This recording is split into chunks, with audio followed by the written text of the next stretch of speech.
Allah razı olsun, hoş bulduk, teşekkür ederim. Nasılsınız, iyisiniz inşallah? Çok şükür, Allah razı olsun. Rabbim sizden de razı olsun. Rabbimizden inşallah. Bu değerli yardımınız için Rabbim sizden razı olsun. Rabbim katında kabul etsin inşallah. Malumunuz 2 yıldır Gazze'de bir soykırım var. Bu soykırımın durdurması amacından bu oradaki kardeşlerimize bir nebze olsun biraz katkıda bulunmanız bizi çok mutlu etti. Rabbim kabul etsin. İnşallah. Rabbim bunu onların kurtuluşuna vesile kılsın inşallah. Yani bir nebze bile yani bir faydamız olursa ne mutlu bize.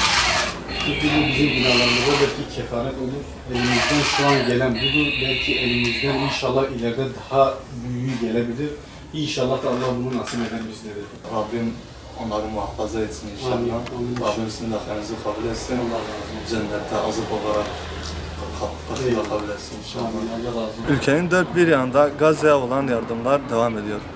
Mardinli bir kardeşimiz de işe gidip gelmek için aldığı motoru Gazze'ye olan duyarlılığı sebebiyle vakfımıza bağışladı, Gazze'ye ulaştırmak üzere.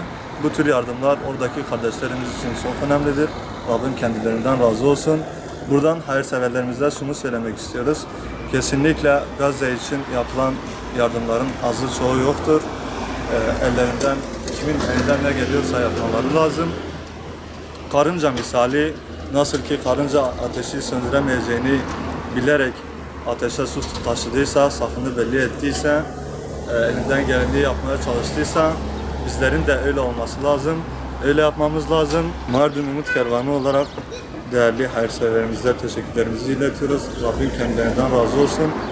Bu tür yardımların devamını değerli hayırseverlerimizden bekliyoruz. Gazze'yi yalnız bırakmayalım. Gazze'yi soykırıma terk etmeyelim.